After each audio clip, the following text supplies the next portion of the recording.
Hi everyone, and welcome to today's webinar, Strategies and Tips for Student Collaboration in Google Classroom.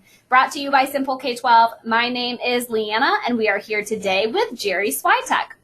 Now a little about our presenter. Jerry Swiatek leads the Academy of Computer Sciences at Citrus County High School and is a former district technology specialist in Citrus County, Florida.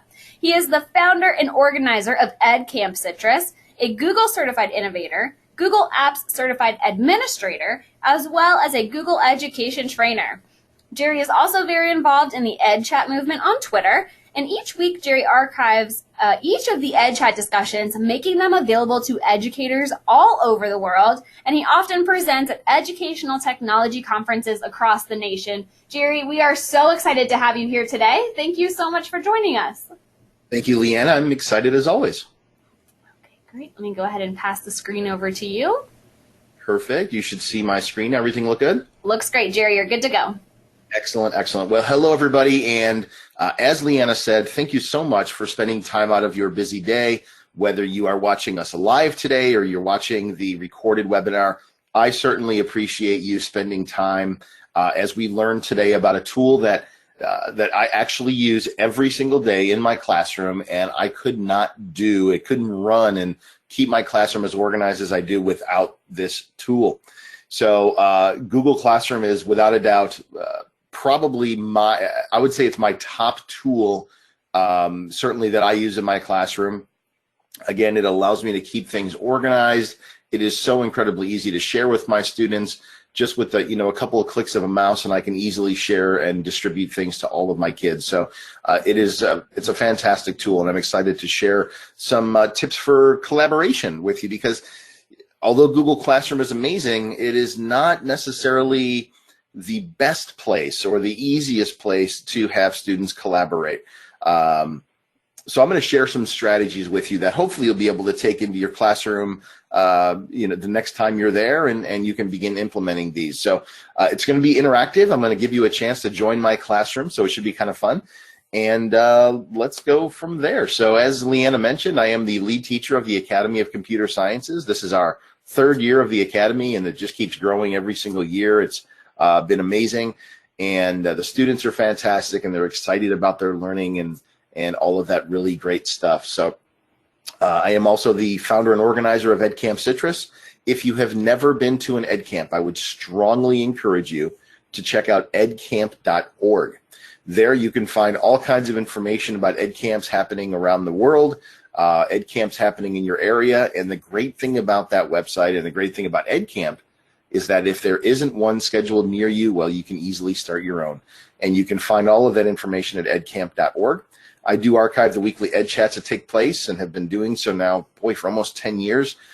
You can find those at edchat.pbworks.com. And as Leanna mentioned, I am a Google certified innovator. I am a Google certified trainer. So if you have any questions related to either this webinar or anything else Googly related, you are welcome to and encouraged to send me a tweet. There's my Twitter handle there, JSWIATEK. Would love to have you as part of my PLN, or at the very end of the webinar, I'll also share my email address, and you are welcome to email those questions to me as well. So, of course, today is a day of Google Classroom, and in this particular webinar, we are going to focus on collaboration. And that's what it's all about, right? Students are always going to be working either with other students, whether they're in elementary, middle, high school. They will certainly be working and collaborating on projects in college if they decide to go that path.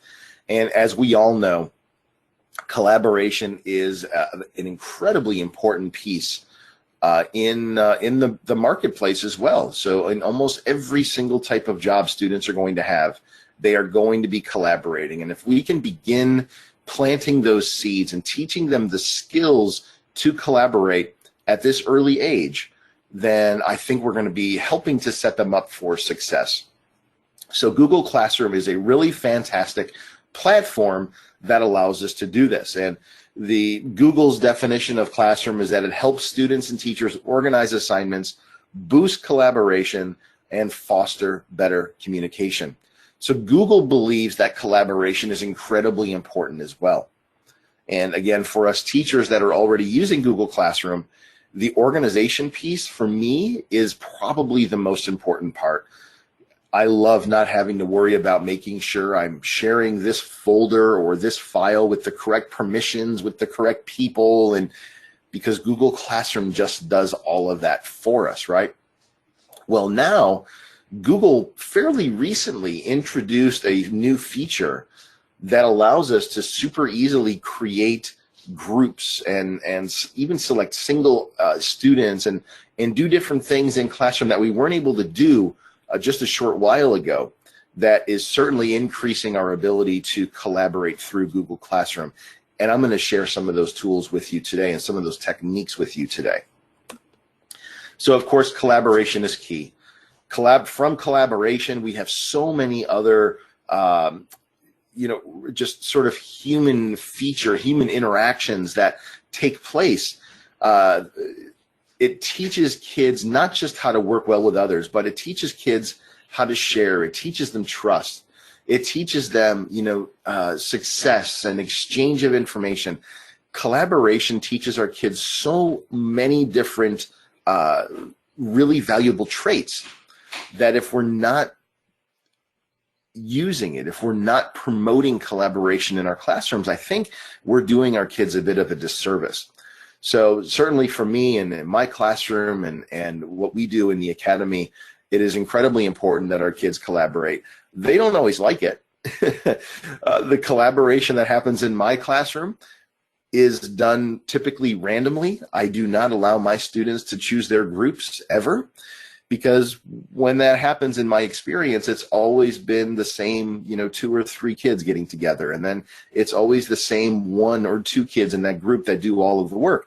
Well, by forcing the students to work with other kids in the class, I am not only building a better community, because now the kids are getting to know each other a little bit better, but I'm also, the students are being forced to kind of figure things out, because they will always be working with different personalities and different types of people. And I think if I can expose that to them now in high school, put the really outgoing person with the student in my classroom who, rarely even looks up from the table. If I can get them to work together and to figure things out and to communicate with one another, I think I'm doing a benefit for both of those kids. So collaboration is insanely important in the classes that I teach. So I'm going to do the rest of the presentation from Google Classroom. If you would like to participate, I have gone ahead and set it so that in the Google admin panel in my training demo place, I have set it up so that anybody can join my class. If you would like to join my class for today's presentation and be part of the webinar, this is my class code. So all you'll have to do is go to classroom.google.com and then sign in with your regular teacher account. You can then click on the plus sign in the upper right-hand corner to join a class. And this class code right here will allow you to join my class for this webinar. And then I'll show you how we can go ahead and begin collaborating on different things. Okay? So 6, lowercase g, lowercase o, lowercase s, the number 4, lowercase c. I enjoy opportunities when I can get the live webinar audience to participate in the webinar. So this will be kind of neat. I've never done it before, so we'll see how it turns out. So there's the class code. Now, I'm going to pop out of my presentation here, and I'm actually going to go over here to an incognito tab where I'm currently logged in with my Google Trainer account. So as a Google Trainer, they provide us with our own domain and things like that. So I can see we've got a whole bunch of students joining the classroom. That's awesome. I'm really excited about this. So I've already gone ahead and created the class that I'm going to be using for this particular webinar. And I just gave it a name of Strategies and Tips for Student Collaboration in Google Classroom, exactly what the webinar is named. And we can see here, if I click on the People tab, that we've got people joining probably from all over the world. Now, some of these we can see, the ones that say Invite Guardians, those are those teachers, those people that are using their school Google accounts, their Google, their G Suite for Education accounts. All of these others that do not have Invite Guardians, they are using a personal Google account. And for our purposes, it's going to work. It's going to function exactly the same.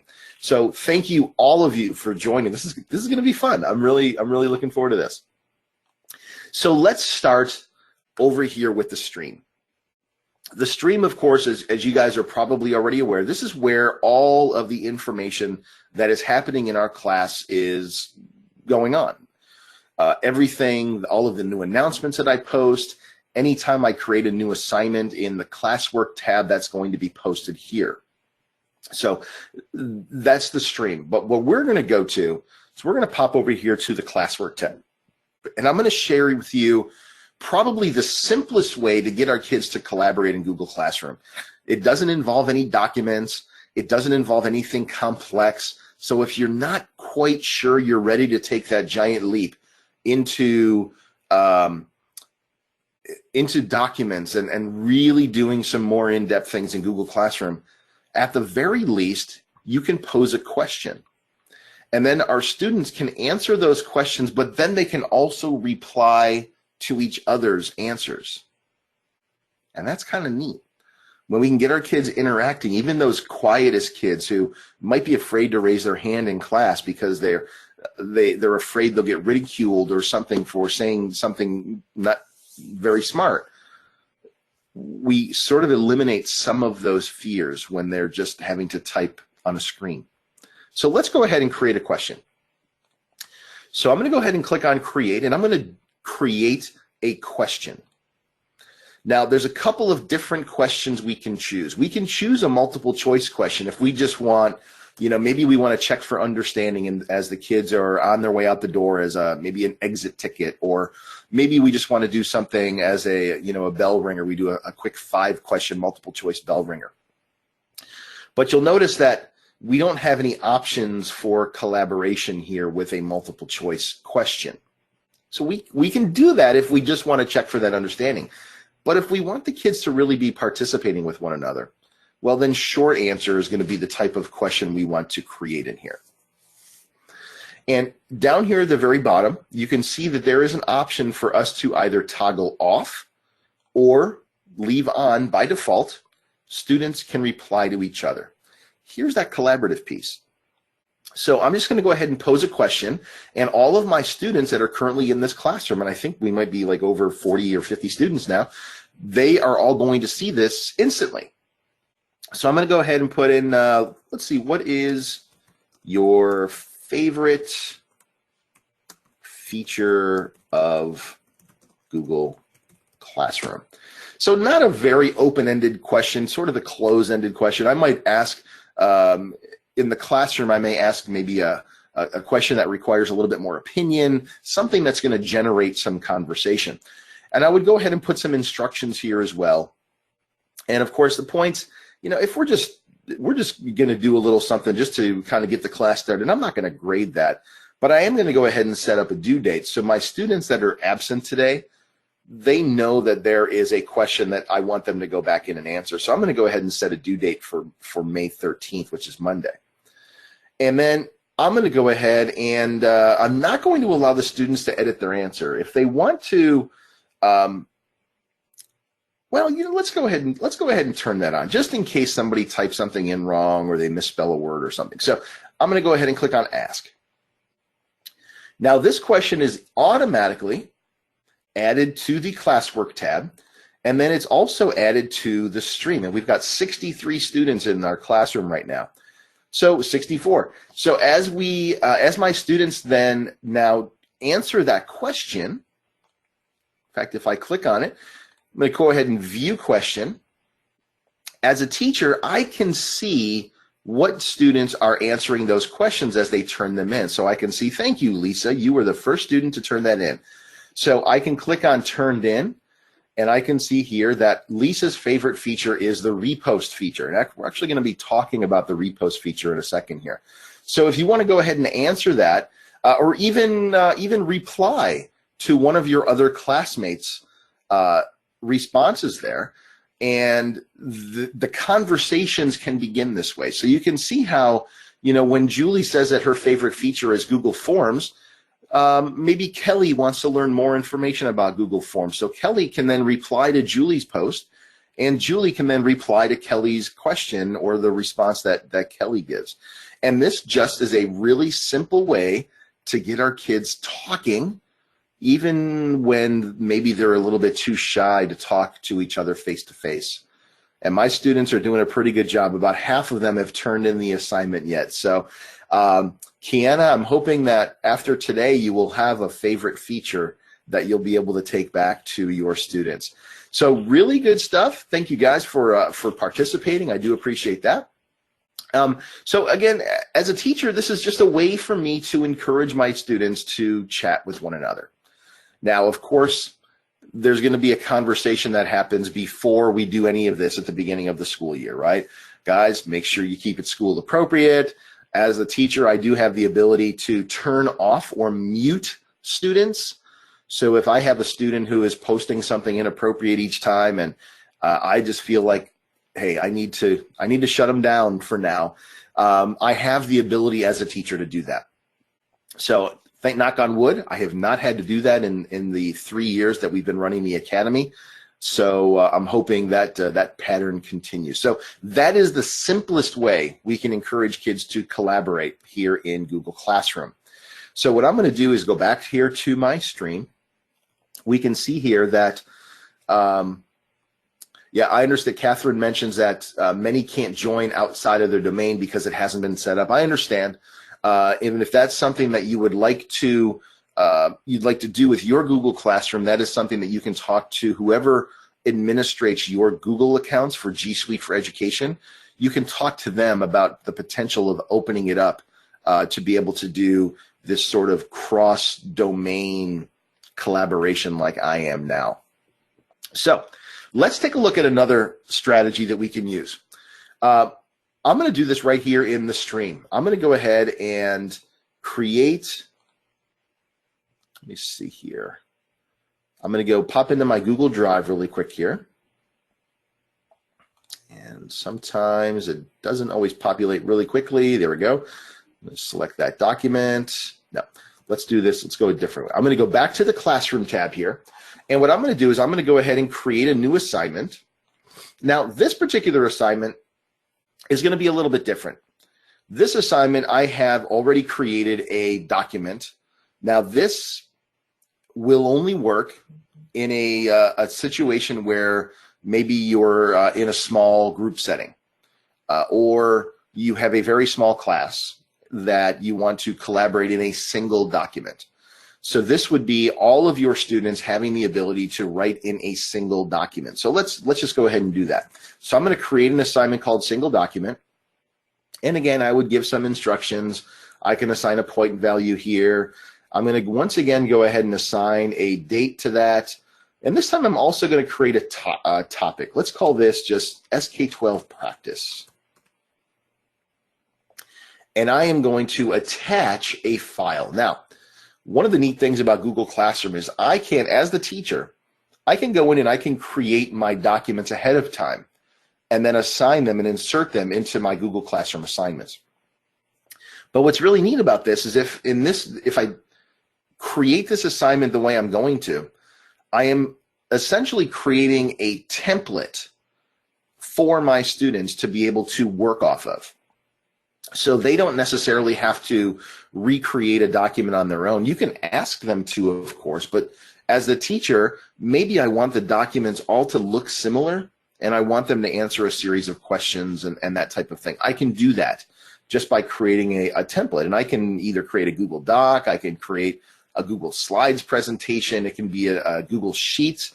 It doesn't matter what it is, but if you want this collaborative aspect, it does have to be a Google document or Sheets or Slides presentation. I'm going to go ahead and select this document and click Add. Now, down here we have some permissions. There are 3 different permissions on every Google document that I add. The first one, students can view file. If I wanted to include an instructions page, for example, for the assignment, but I don't want the students to be able to edit it, I would set it to students can view file. Students can edit file. This is going to give a copy of this document, the same copy of this document to every student. Actually, it's not even going to be a copy. It's going to be a link to the same document.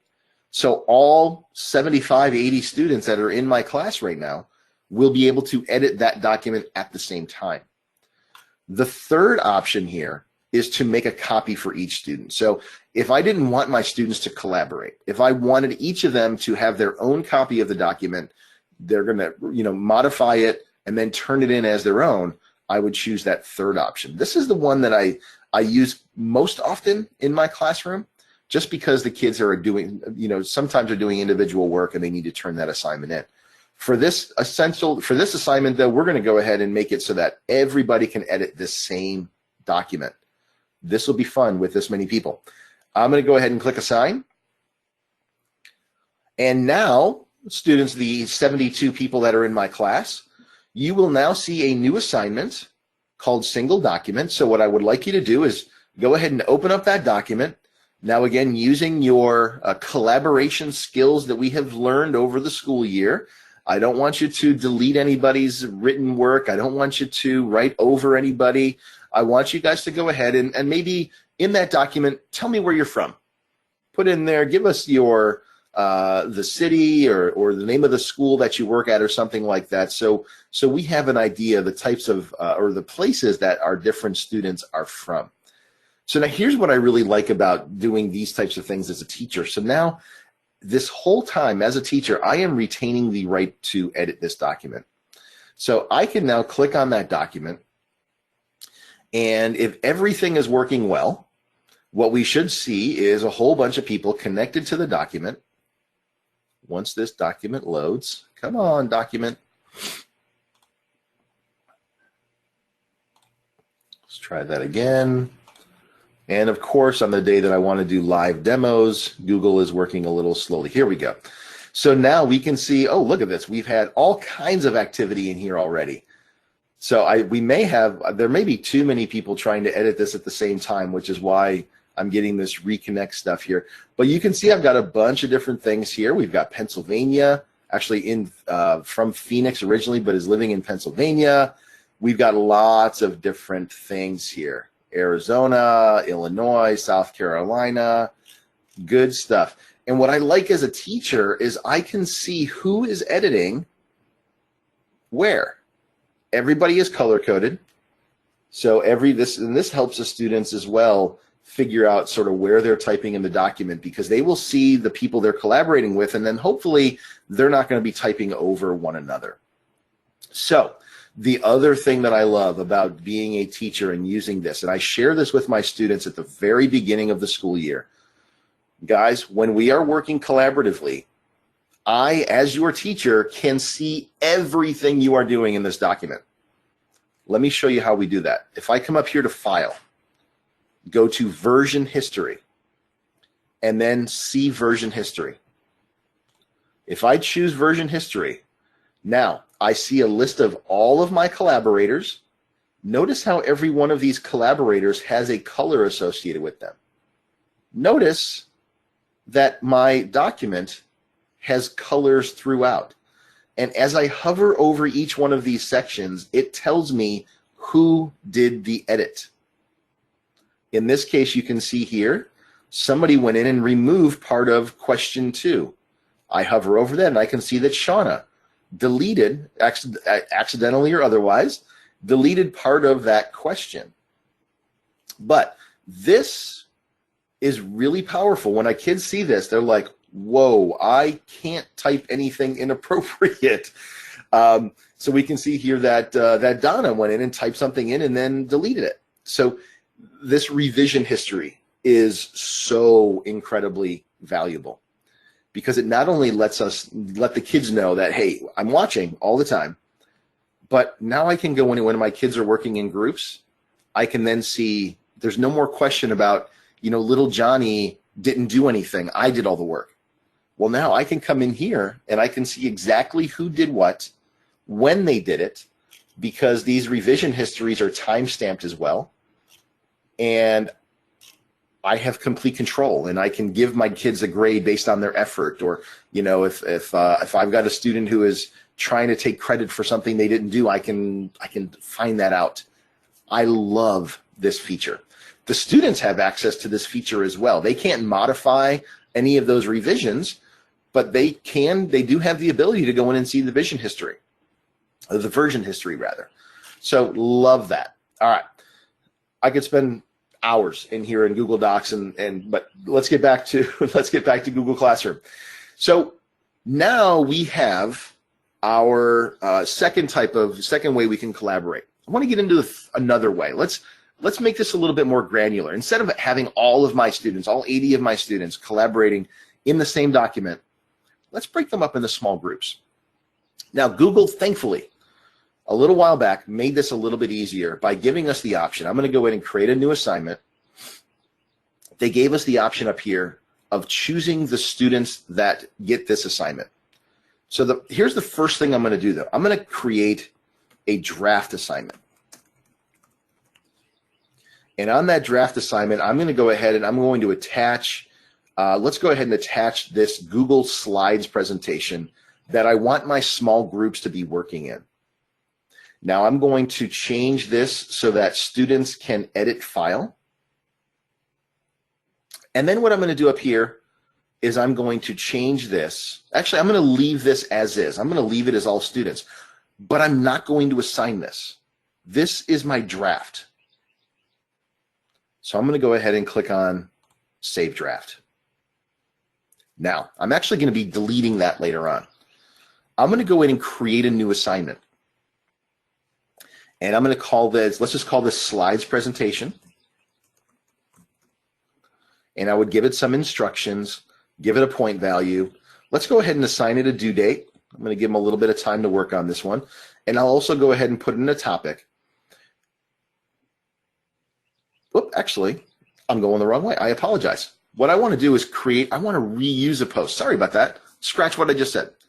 I am reusing a post. I'm going to reuse the draft that I just created. And here's why it's easy. Here's what makes that easy. Let me go here, reuse post. I'm going to select my class. I only have one class right now, so I'm going to choose my draft assignment. When I reuse a post, that automatically pulls in the documents that I've attached to it. It can pull in the title. Now, because I just named the draft assignment, I'm going to go ahead and change this to, let's just name this one Group 1.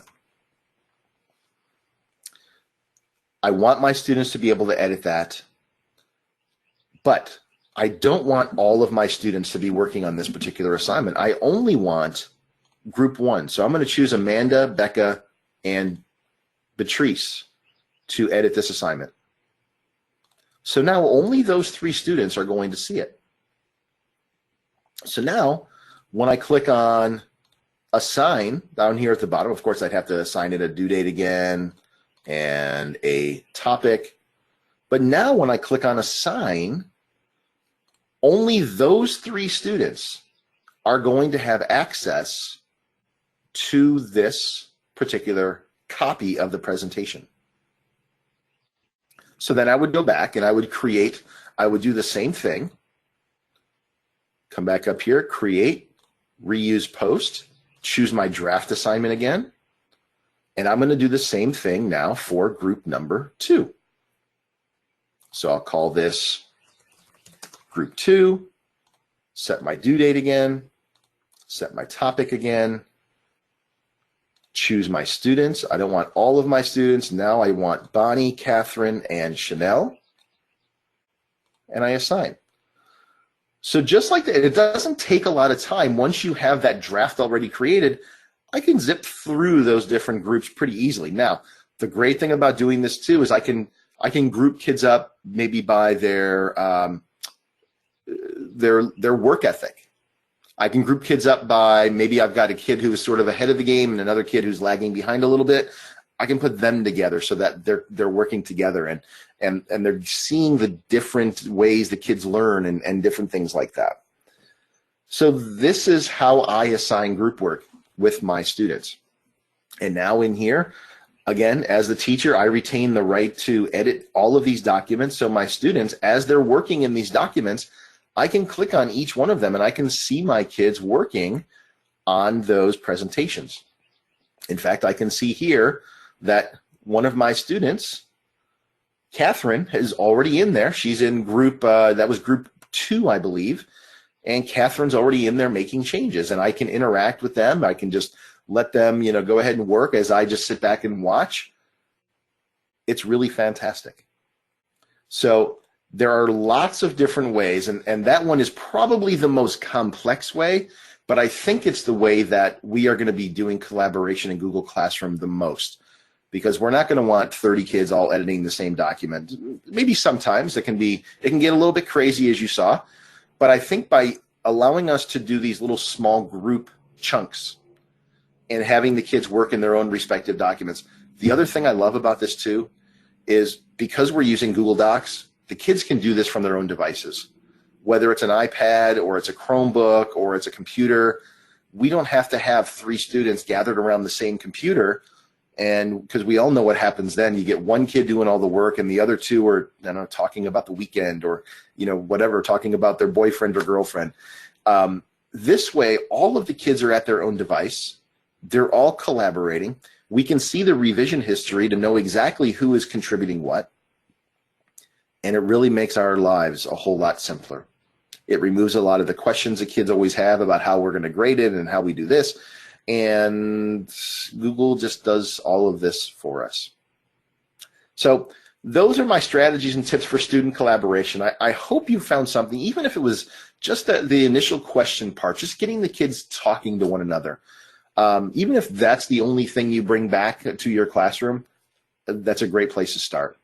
So I'm hoping that you found something that is going to be really helpful or really useful. Let me pop back out here to my presentation. I want to share my contact information. If you have any questions at all about this webinar or, again, anything Googly related, you are welcome to reach out to me. You can find me on Twitter at Jerry Swiatek, JSWIATEK.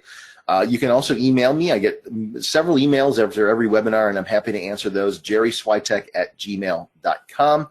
So before I ask about questions, I want to thank all of my participants, all of my students. Thank you very much. You did a wonderful job, and thank you for getting those assignments turned in so quickly. So Leanna, did we have any questions about anything at all? That was fun. Awesome, Jerry. That was fun. Thank you so much. I'm going to go ahead and pull the screen back, and we had tons and tons of questions. I know we're not going to have time for all of them, so I'm going to ask the most popular ones. Sure. And I also had an attendee say this was your best webinar yet, so I wanted to pass that along to you. Excellent. Thank you for that. Let's see. Tracy's wondering, what is the best way to communicate with parents through Google Classroom? Yeah, so really the best way is going to be on that, if you're in Google Classroom on the People tab.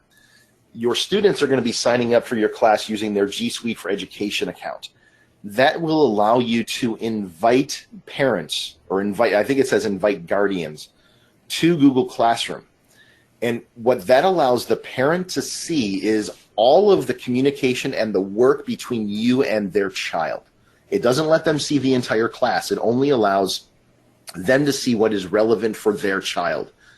So although there isn't really a method of communication built into Google Classroom, if you wanted your parents to be involved with what their kids are doing, that's the best way to do it.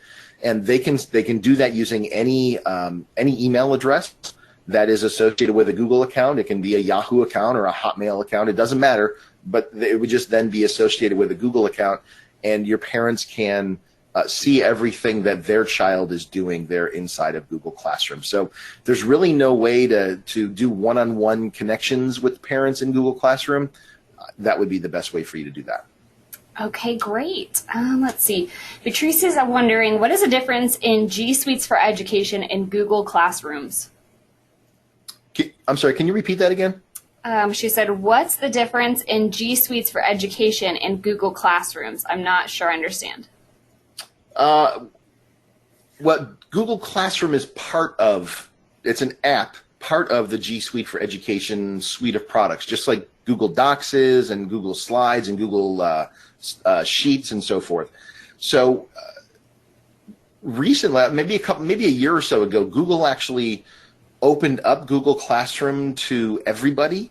So you no longer have to be a G Suite for Education customer to be using Google Classroom. If you have just a regular Google account, maybe you're a homeschool teacher and you want to be able to use Google Classroom with your homeschool children, then even with your own personal Google accounts, you can still create a classroom account and a class and use that with your children at home.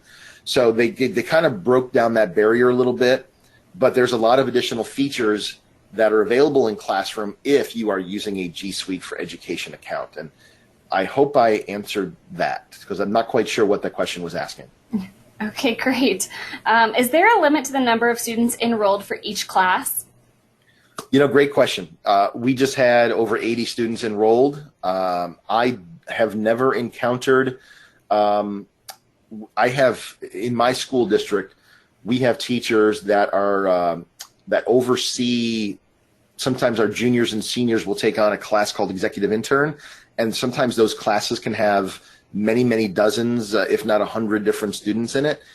I have never encountered a limit. That doesn't mean that there isn't. I haven't seen anything documented where Google says there's a limit to the number of students in a class. So that I'll have to leave that as a question mark. I don't know. Okay, great. And let's see, what you just covered, when you save something as a draft, does it save to that class that you were creating it in, or is it saved for all the classes? So the really cool thing about using the repost feature is that I can repost an assignment or repost an announcement from any of my classes. So I do this fairly regularly, typically every Friday in my classroom. Most of my classes are going to be working on the same type of project. I call it Innovation Project Fridays. So what I do is I create one announcement in one class, but then I am reusing that post to easily create that announcement in all of my other classes. So you could create that draft in just one of your classes. Let's say you have 7 classes, and then you can reuse that same post from class 1 in even class 4. So that reuse feature is really fantastic and makes that process super simple. Lots of questions about how to get the CEU certificates, and I know Ann was asking earlier how to get her membership to Simple K-12, so I'll go ahead and answer that now for you guys. If you see the CEU certificate on the screen, that's just a really great example of what they look like here at Simple K-12. This is a perk of our membership here. So if you are a member of Simple K-12, the CEU certificates for your clock hours, PGP points, whatever your state or district calls them, will be available within 48 hours. So I'm going to show you guys how to get those. And if you aren't a member of Simple K-12, I will show you just how easy it is to join today. So bear with me. Once you get your membership, these are the steps that you would take. You just go to view your profile, and hopefully members, you're familiar with this. Go into your transcript report. Now you will have your own transcript report, and it will log all of your on-demand webinar activity as well as your live activity for today. 48 hours after today's live event, you will see this little ribbon, and hopefully you guys can see this here on the left. I'm kind of trying to highlight it here. When you click that, you can print your certificate of completion for each webinar event. If you want to print them all at once, you can just use the date range filter and then print the entire transcript. Now, a lot of people also asking about Canva or Canvas, a really great tool. So I want to show you where all of the other training content is. Also, folks asking, how do I watch this again? Do you have more Google training? I know we have a great lineup today, but I wanted to show you, once you log in, how to access all of the on-demand training from Simple K-12. So all you do is click our course catalog. Guys, thousands of trainings available at your fingertips. Our members absolutely love this. Again, if you're not a member yet, I'll show you how you can join in just a second. But guys, check this out. You will be like a kid in a candy store. Earning your CEUs has never been easier. Plus, again, going back to that PD model where, one size does not fit all. Here you can decide what you want to learn, when you want to learn it, whether it's blended learning. Maybe you want to do blogging in your classroom. Maybe you have classroom management issues. Don't we all? College and career readiness, counseling topics, differentiation, personalized learning, sweeping the country right now, digital storytelling, ESL, ELL, game-based learning. Then we get to all things Google. If you're a beginner, you might want to jump into Google Basics. You might not be able to see this, but we have 64 webinars available on Google Basics. That is 32 credit hours. Then you can jump to Google Intermediate, another 67 webinars, 34 credit hours. And if you have Google Chromebooks, keep on going, jump into that. About 20 credit hours just on using the devices, from classroom activities, managing them, everything you could want to know. And we're only on G. If you keep scrolling, you're going to go to learning theories. That's why we have things like Marzano and all of the different learning theories that are out there. Microsoft, mobile learning intermediate, personal enrichment, reading and writing. That's where we're going to get into curriculum areas, response to innovation, school safety, special ed, STEM. STEM is so hot right now. Google is definitely our hottest training topic, and STEM is right behind it. Maker spaces, coding, robotics. Guys, it is all there for you. You're going to be learning and connecting with the world's best trainers. These are the folks that come on and conduct the training for you, the same folks that charge hundreds of dollars for workshops or thousands of dollars to come into your school. I know you're going to recognize these educational rock stars. I can't even scroll through them in time, guys. This is all available for you, not to mention the Shared Resources Center, where you can browse by subject, grade level, and resource type, download activity sheets, lesson plans. If you're not a member of Simple K-12 yet, today is your day. We would love for you to join. Now, normally a membership. Now, guys, I hope you're paying attention. This is going to show you how to join today. I know a lot of those questions were coming in. When you go to our site, and Lori's going to send you a link here in a second. If you go to our site, the regular membership price is $397 for 1 year access. You do not have to pay this today. So guys, don't worry about that. But for the members that are here that have paid their membership fee already for the year, you guys know this is an incredible value. That's about the cost of a 3 or 4 day conference. And this is 24/7, 365. So a full year of access. But like I mentioned, you do not have to pay that today.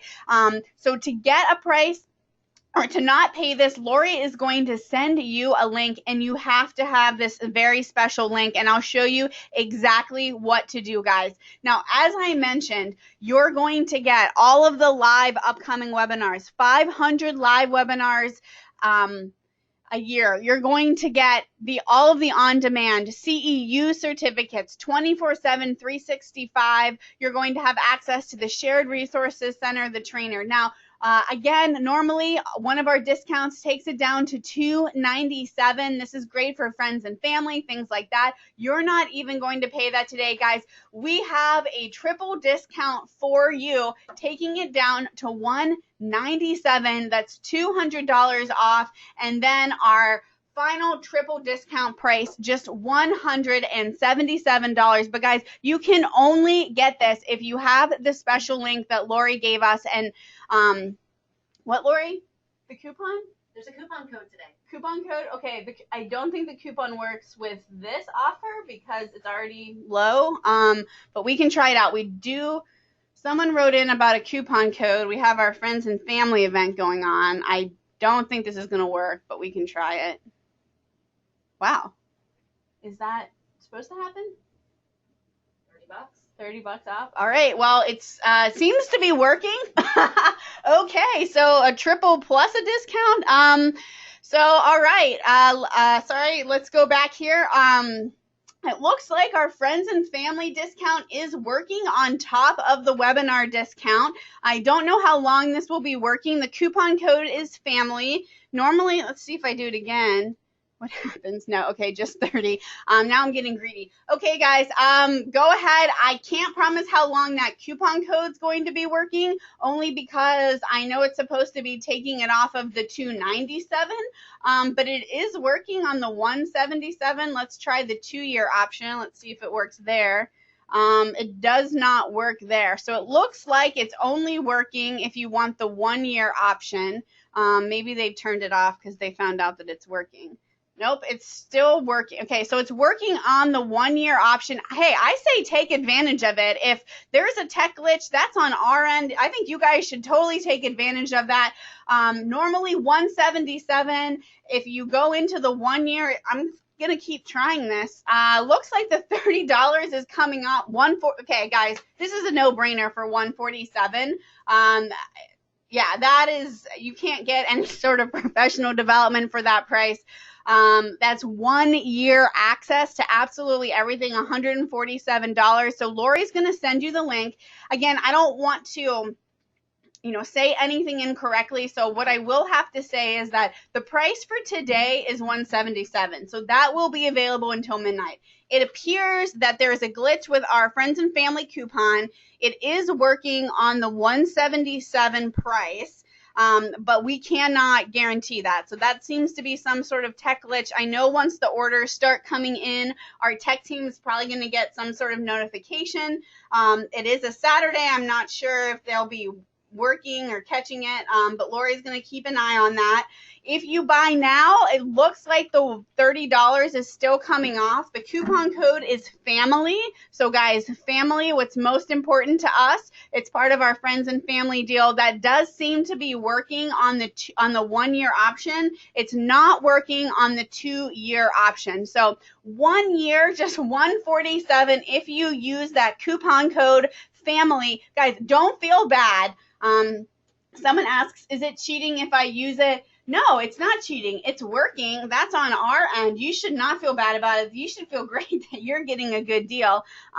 Will the 147 be valid until midnight tonight? I can't say that, guys, because it really should be 177. That is the discount that we're offering for the webinar, and it will expire at midnight tonight. But it does appear that the coupon code family is working, so you guys are getting an incredible value on this. Now, I want to talk to you a little bit about something. If you love today's webinar events and you want to come back for more, you have to have your membership, because normally these events are members only. If you want access to over 1,000 videos on demand to watch at your leisure, you have to have this membership. If you want to connect with 800,000 other teachers just like you who are in your same shoes every single day, we're all in this together. We stay up late, we wake up early, we're grading papers during ballet practice. Guys, this is a community of educators dedicated to helping each other. Sometimes we're going to be at a high in our career, sometimes we're going to be at a low, and we're going to need a helping hand.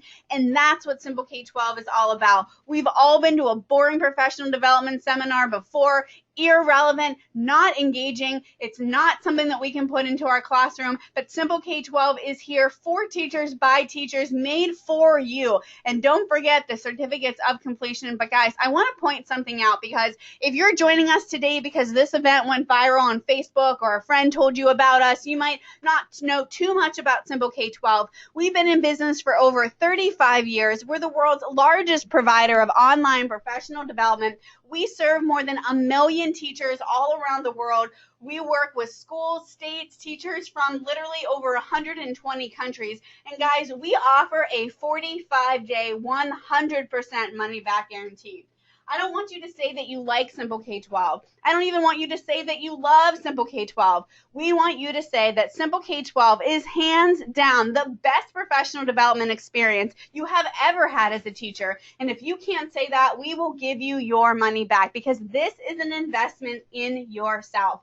That's what professional development is: learning, growing, and sharing, becoming a better version of you. And really, for me, it's all about staying motivated. Sometimes it is tough, especially this time of the year. It can be rough, guys. We've all been there, but your peers are going to be there to lift you up, encourage you, give you ideas. And I got to go check to make sure this coupon code is still working, because I can't even believe that it is. 147, guys. You probably have not seen this price before. You probably won't see it again. I do see that the orders are coming in, so the coupon is working. Matthew just joined, Rodney just joined, Sarah just joined, Jasmine joined, Scott joined, Julie joined, Mark joined, Troy joined. The coupon code is working. DJ joined, Sarah joined, Michael joined, Linda, Lisa, Rich, Guys, this coupon code is working. I don't know how long it will be working for. You have to have this special link. I'll put it up on the screen. Take a picture of it. simpleK12.com/Google webinar. The code is still working, yes. How will I know if the code works? Well, when you type in the word family, it will take $30 off. Now, if the code stops working, guys, I want to point out $177 is an incredible value for absolutely everything you get. You cannot find this type of professional development anywhere close to this cost. You are joining a network of teachers that are all going to be there for you 24/7. Now, I'm just scrolling through. The coupon code is working. I'm getting notifications on my cell phone about all the orders that are coming through. It's working. You can grab that. Just go to this link, add family. For some reason, it's only working on the 1 year. There's definitely some sort of tech glitch. Let's see here. All right, I did just get a text from our tech team. They asked if there was something wrong with the webinar pricing. I'm not going to answer them yet. I'm going to, I'll answer them once the next webinar starts. So guys, you have about 10 minutes. I'm going to hold off to text them back until after I kick off the next webinar. So you're going to have a little bit more time to scoop up that. Again, you're getting not only a triple discount, but if you apply the word family at checkout, you're going to take an extra $30 off. I got to go start up the next webinar event, and I'll see you soon.